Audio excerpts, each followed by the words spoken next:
Hello and welcome back to ABE 474, Indoor Environmental Control.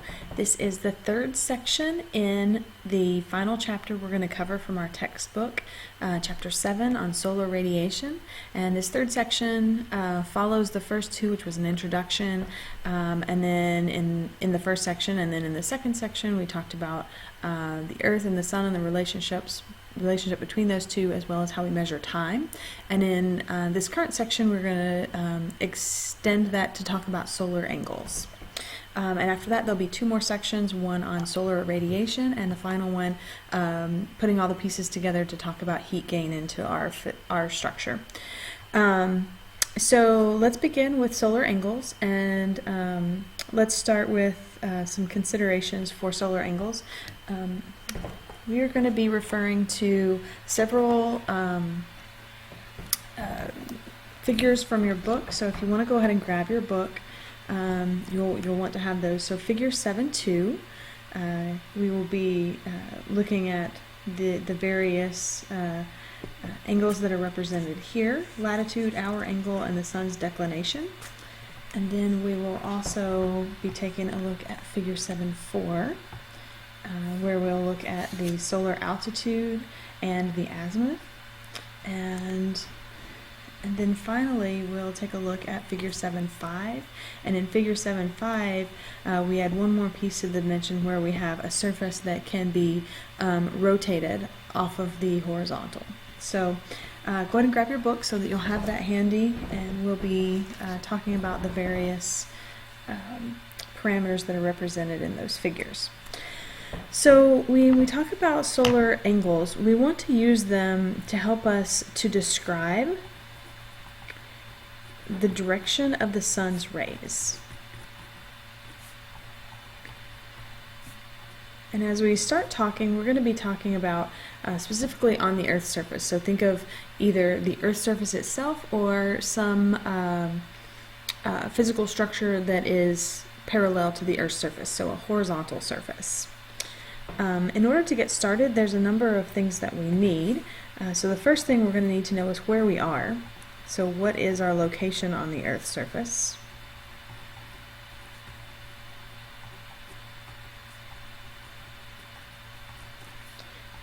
We need to know the time of day, and in the last section we talked about calculating time, so we're going to need that. And then we're also going to need to know what time of the year we're looking at, so the day of the year. And we looked at that a little bit in the previous sections as well. And just to remind you, to start out, we're going to start looking at the various parameters that we can use to describe the direction of the sun's rays. And figure 7.2 in your text is where we're going to start. Okay. So the first parameter that we're going to address is called latitude, and we know this one already. It's represented with a little L. Sorry, that's not a very nice little L, but it's a little L, and this helps us to describe the location of our point where we're interested in with respect to the equator.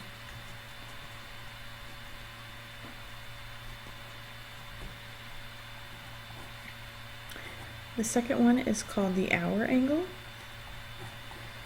It's going to be represented with a little h, or if we're looking in ASHRAE, a big H. And this is called the angle away from solar noon.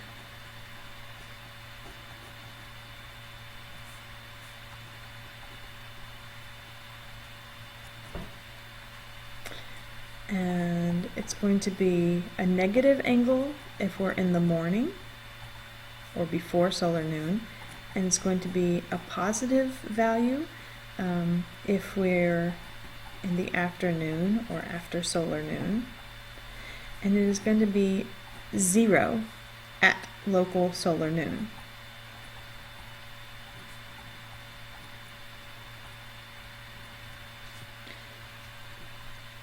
Okay, the third parameter we're interested in is the sun's declination.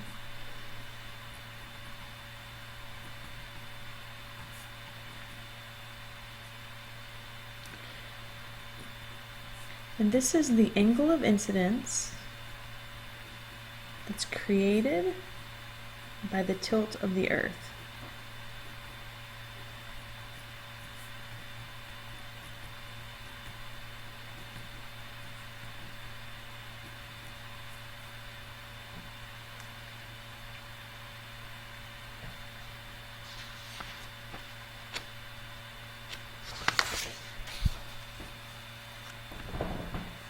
And in your textbook, figure 7.3 talks about the variation in the sun's declination, so you can take a look at that and see that the sun's declination varies based on the time of the year. All right, so if we want to begin to use these parameters, we need a little bit more information, and we're going to start with a scenario. So again, I said we'll start out with the simplest case, and that's where we're looking just at the Earth's surface or a structure that is parallel to the Earth's surface, so a horizontal surface. So imagine that we have a horizontal surface.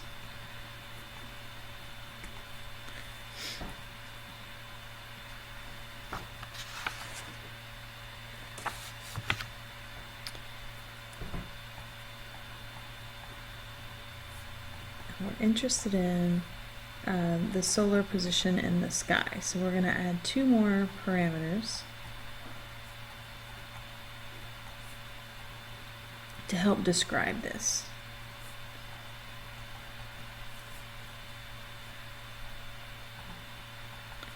So our beta is going to be called the solar altitude. And I'm really bad with pronouncing the Greek letters, so phi is what I think we say here, is our solar azimuth. This chapter is full of things I'm going to be terrible at pronouncing. Let's see, so I'll just apologize in advance. I've also supplied to you on the course wiki resources from ASHRAE, and so we'll highlight it again in a few minutes, but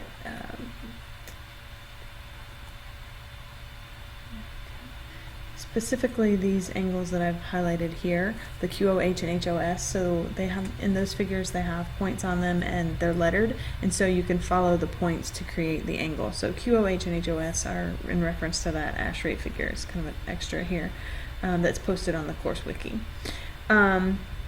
Also, what we'll talk about in just a few minutes, if you're referring to the figures that came from that ASHRAE reference, they do not follow the same convention for starting points for all of the angles, and so we'll want to pay attention and either stick with the book or stick with ASHRAE or note the difference between the two. As long as you keep the same reference point, things work out, but if you cross between the two, you can make a mistake very easily that you don't catch.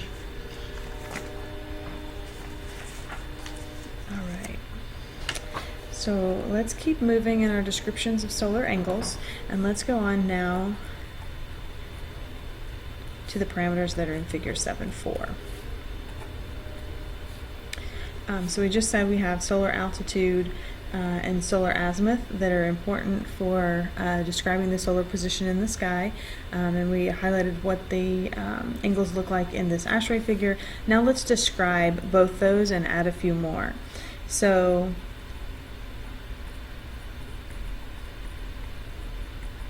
the solar altitude can be described as the angle between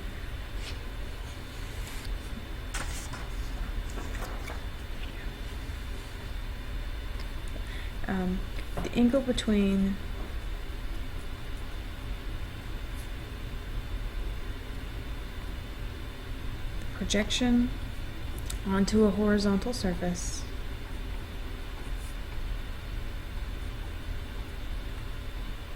and the path of the solar ray.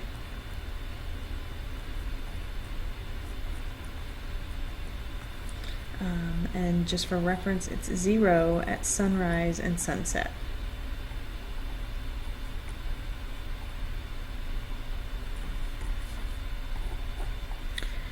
And our solar azimuth can be described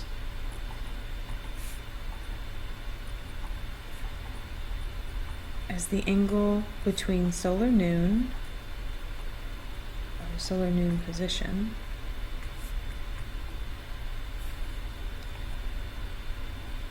and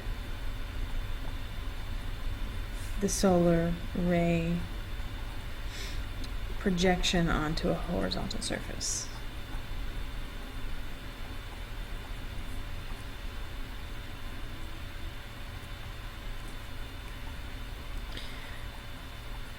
So if this is new to you, it's the first time you've seen it, it can be a bit confusing to piece together what angle is made up of which pathways, but once you get it, it's intuitive and it makes much more sense. So spend a little bit of time thinking about the descriptions and trying to see in 3 dimensions. So you have the figures in your book, and then we'll be describing them here in words. I also have a 3-dimensional model that we're going to look at in class. And you're going to work a number of example problems. So after you've done all of that, hopefully it will make a bit more sense. There's other references you can seek out on your own as well that can help you to visualize what these angles look like. One relationship that we are going to find very, very useful, this is putting some trigonometry into practice. So sine of beta, cosine of L, cosine of H, cosine, remind me what this one is, delta, I believe, plus sine L, sine delta. All right. And so essentially this is some trigonometry put into practice to help us to solve for this beta when we only have the other angles.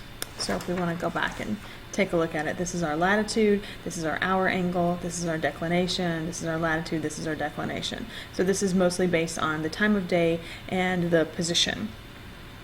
And then beta is this solar altitude, which is a little bit, well, it's not intuitive in terms of what the value of that is. It's not as simple to figure out, so this relationship of trigonometry is one of the best ways to get that.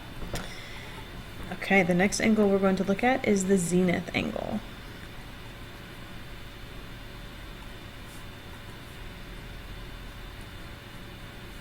And this is the angle between the sun's rays and normal to the horizontal surface.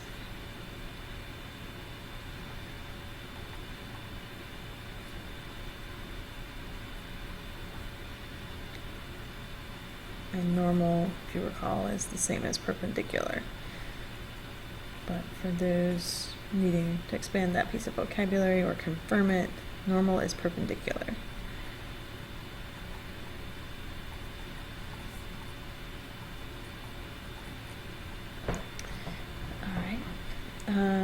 And if you are looking at our 3-dimensional models and figures, you'll notice that our solar altitude plus our zenith angle is 90 degrees. And if we're looking at this projected onto a 2-dimensional surface, here's our sun. And this is vertical. This is horizontal.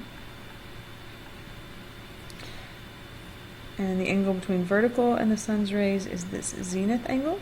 And the angle between the sun's rays and the sun's rays projected onto the horizontal is our beta.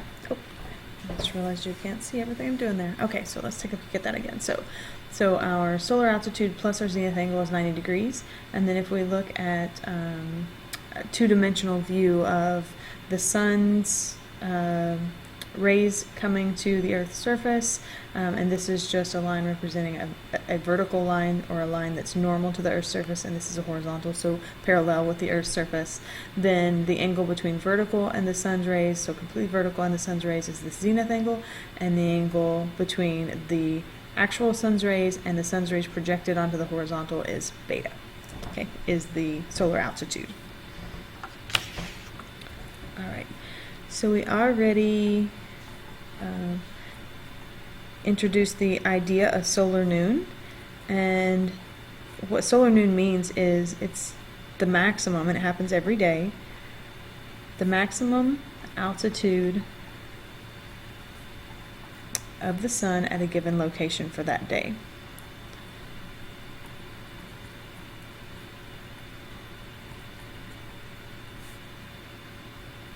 Okay. And the solar altitude at noon depends on where you're at. 90 degrees minus your latitude minus your declination. So the difference between your latitude and your declination is the absolute value of those. Okay, so it's based on where you are, latitude, and declination, so time of the year. All right, so if you recall in our zones, you have some zones where the sun can be directly overhead, and that's where your latitude is 0, and your declination, depending on the time of the year, could also be 0, so that the solar noon is at 90 degrees, so it's straight up in the air, straight overhead. And then as you move further and further away from the equator, this the maximum altitude gets lower and lower.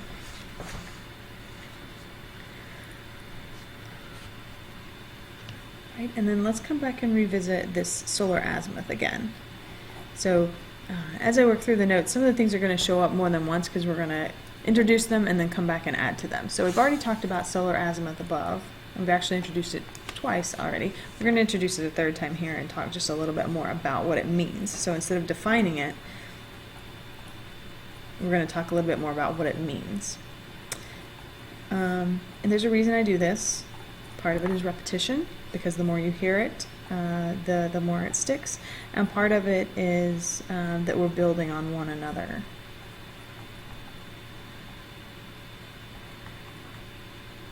Okay, so we said that the solar azimuth in a physical sense is the angle between solar noon position and the solar ray projected onto a horizontal surface. If we want to think of it in practical terms, this solar azimuth or the solar azimuth angle is the facing direction of the sun.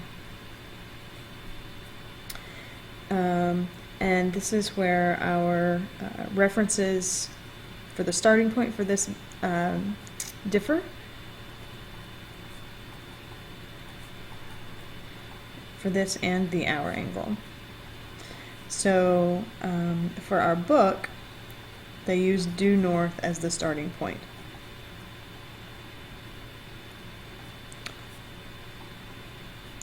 Or due south if you're using the ASHRAE reference. So just make sure that you note this if you're going to use either of the two references in terms of the figures for working things out.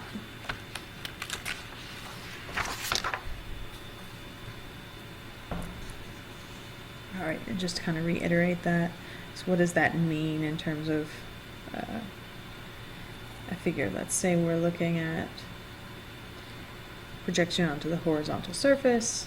This is south. This is our sun projected on, sun's rays projected onto the Earth's surface. And for the ASHRAE figure, they're starting at south for this angle.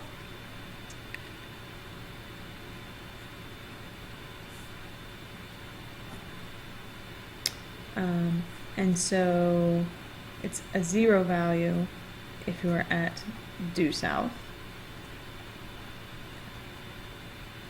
And it goes positive moving clockwise. So the convention, the sign convention for this one goes this way for positive. Oops. Okay. All right, so if you were looking at this angle, it would be the angle between here and here. And then if you want to interpret it a little bit further, if we are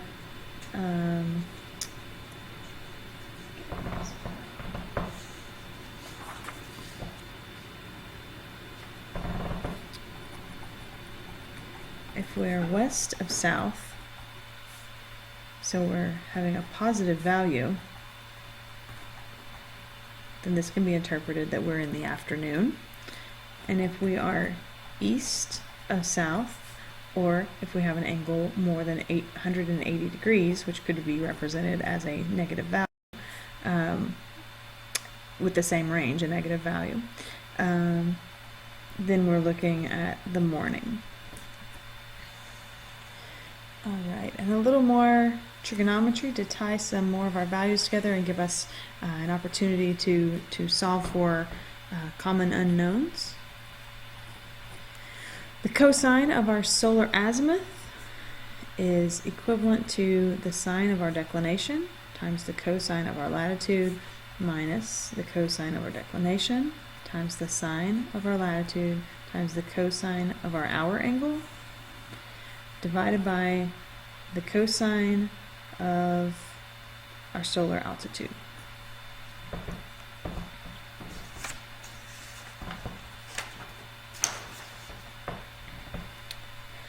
All right, so that takes us through our first two figures of describing the position of the sun and specifically the direction of the sun's rays. So now let's go with a little more complicated scenario and look at a surface that's tilted.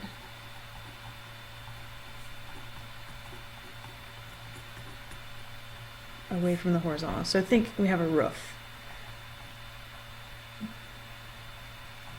And so it may be a sloped roof.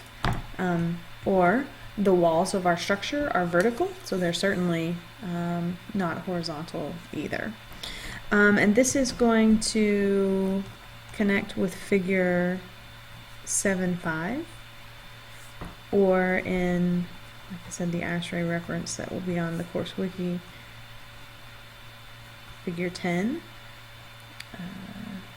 page 30.16 is where it came from, page 30.16 in the Handbook of Fundamentals 2005 version.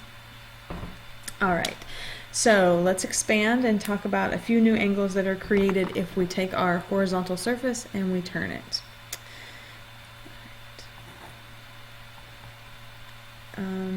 This is going to be called the surface solar azimuth.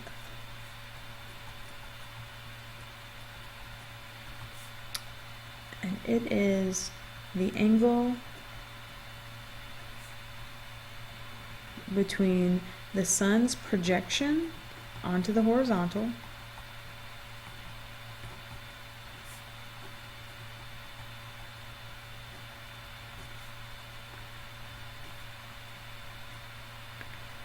and normal to the tilted surface, or perpendicular to the tilted surface, projected onto the horizontal surface.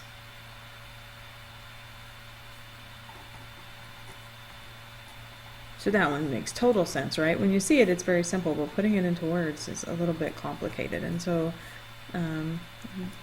once you can visualize it, it will make more sense.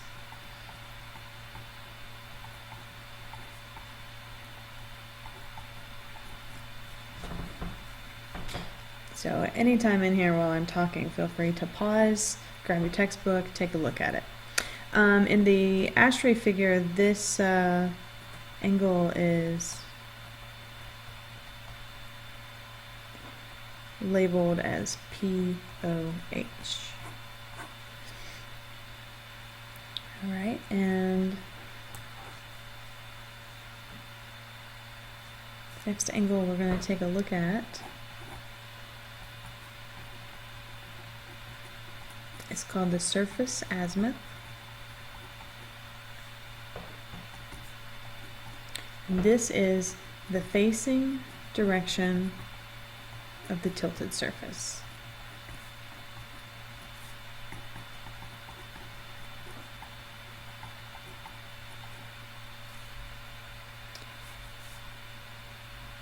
This also can be described as the angle between normal to angle between normal to the tilted surface projected onto the horizontal surface.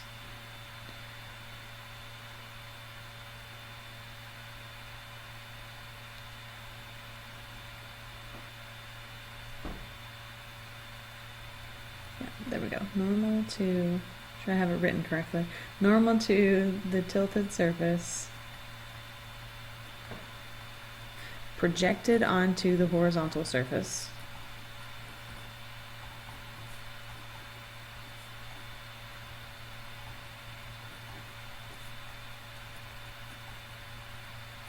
And our reference direction, which is due north or due south, depending on which reference we're using. So recall that north is our book, our textbook, and south is the ASHRAE reference. Okay, so let's look at this surface azimuth for a minute, and we're specifically going to use the sign convention of our textbook as we look at it. And so we're going to look at a scenario where we have due north, and we're due north going clockwise is our positive sign convention. And if we have, for example, a west-facing surface, then our surface azimuth angle is going to be positive 270 or negative 90 degrees. If we have an east-facing surface,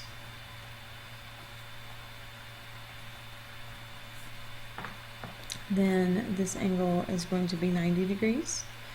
If we have northeast, it's 45 degrees for the counterpart. If it's north facing, it's 0.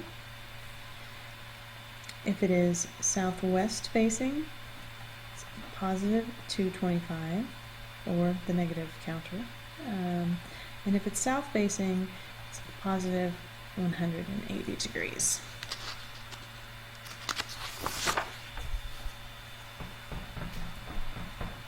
Okay, and let's go ahead and link a few more of our angles in terms of their relationship to one another trigonometrically.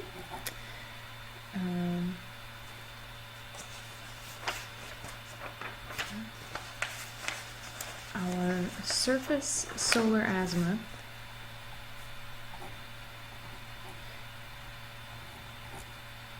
is the absolute value of the difference between the solar azimuth angle and the surface azimuth angle.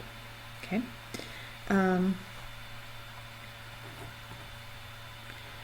Then we have a couple more parameters that we can define.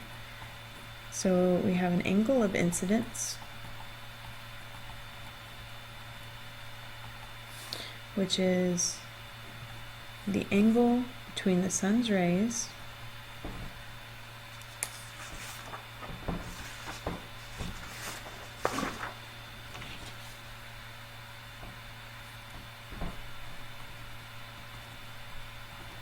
and normal to the surface.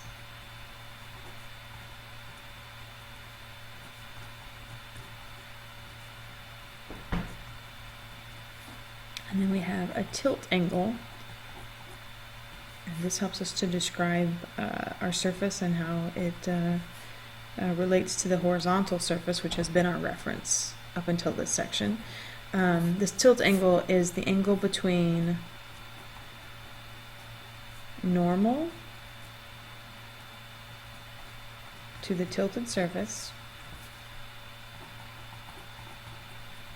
and normal to the horizontal surface. So it tells you how much your surface is tilted. So angle between normal to the tilted surface and normal to the horizontal surface.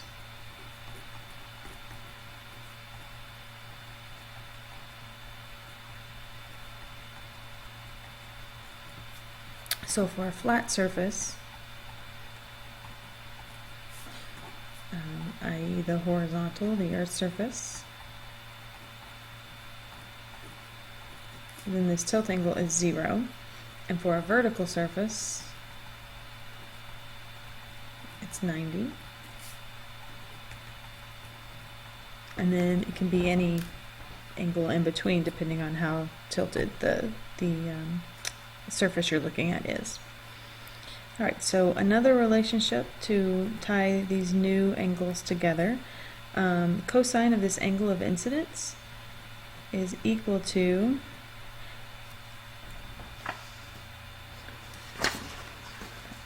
cosine of our solar altitude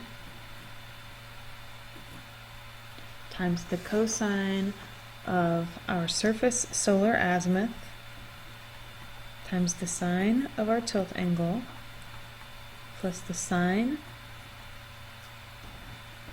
of our solar altitude times the cosine of our tilt angle. And this can be simplified if we have the special cases of a vertical or a horizontal surface.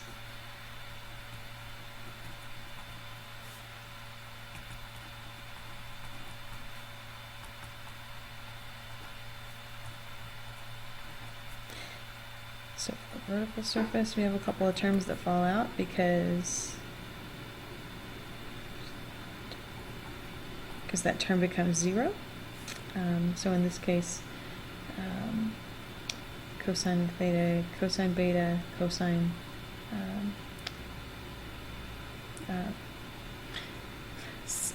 in this case, the sine of alpha or the sine of the tilt angle becomes 1 and the cosine becomes 0. So this is what we're left with.